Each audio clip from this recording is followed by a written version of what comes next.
He never went to film school. He worked in a video rental store for years. Every major studio rejected him. And then he made Reservoir Dogs with $1.2 million, no stars, and no experience. Hollywood was never the same again. This is the complete story of Quentin Tarantino, the man who learned everything from watching movies and then made some of the greatest films ever put on screen. Quentin Jerome Tarantino was born in Knoxville, Tennessee in 1963. His mother was 16 years old when she had him. His father, a law student, left before Quentin was born. He never really knew him. They moved to Los Angeles when Quentin was just a child, and from the very beginning, movies were everything. He dropped out of high school at 15, not because he was stupid, but because school wasn't where he was learning anything useful. He enrolled in acting classes instead, and then, at age 22, he got a job at Video Archives, a small video rental store in Manhattan Beach, California. This is where the magic happened. For 5 years, Tarantino worked at Video Archives. He watched thousands of films, every genre, every country, every era, spaghetti westerns, Hong Kong action films, French New Wave, Italian giallo horror, blaxploitation, old Hollywood musicals. He didn't just watch them, he memorized them, studied them, argued about them with anyone who would listen. His colleagues said he would talk about films for hours without stopping. Customers came to the store not just to rent movies, but to ask Quentin what they should watch. This video store was his film school, and it was better than any film school in the world. Tarantino spent years trying to break in. He wrote scripts, he sent them out, he got rejected, again and again. His first script, True Romance, was optioned, but he couldn't get it made the way he wanted. His second, Natural Born Killers, was sold and then rewritten so heavily by others that Tarantino disowned it. He was broke, frustrated, unknown. Then he wrote Reservoir Dogs. Tarantino made Reservoir Dogs for $1.2 million,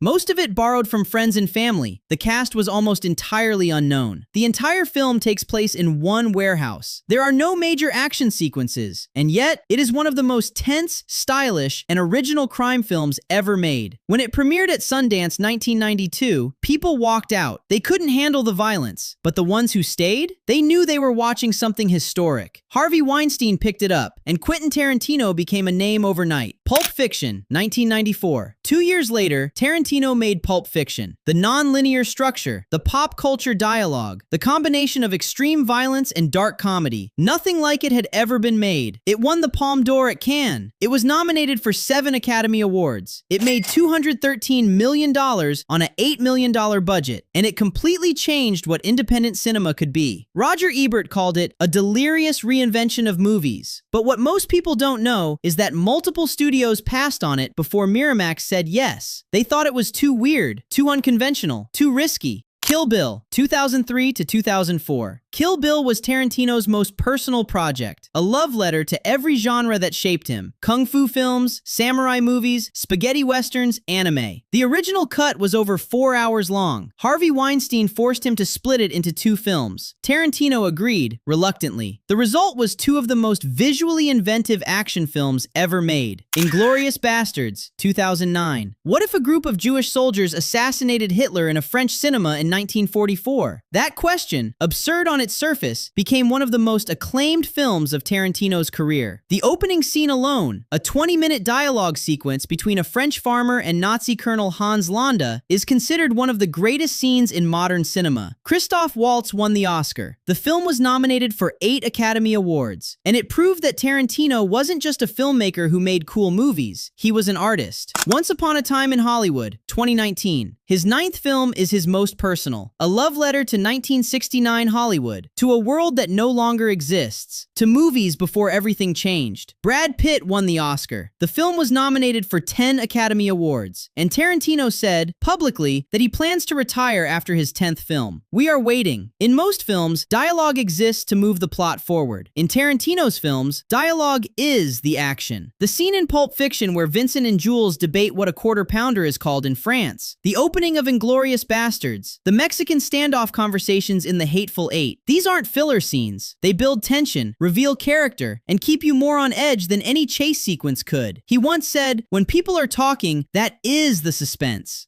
Tarantino famously said, "I steal from every single movie ever made." But he doesn't copy, he transforms. He takes a shot from a Japanese samurai film and puts it in a modern American crime story. He takes a musical style from a 1960s Italian Western and puts it under a contemporary dialogue scene. The result is something that feels completely original because he combines things nobody else would think to combine. It's not plagiarism, it's jazz. Most Hollywood films explain everything. They're afraid the audience won't understand. Tarantino does the opposite. He drops you into the middle of conversations. He references things without explaining them. He trusts you to keep up. And when you do keep up, the reward is enormous. You feel like you're part of something. He controls everything. Tarantino writes every word of his scripts himself. He has final cut on every film. He chooses every piece of music personally. Most directors collaborate heavily. Tarantino's films are the purest expression of a single creative vision in mainstream cinema. That's rare, and that's why every Tarantino film feels like a Tarantino film, even when the genre changes completely. Tarantino writes every word of his scripts himself. He has final cut on every film. He chooses every piece of music personally. Most directors collaborate heavily. Tarantino's films are the purest expression of a single creative vision in mainstream cinema. That's rare, and that's why every Tarantino film feels like a Tarantino film, even when the genre changes completely.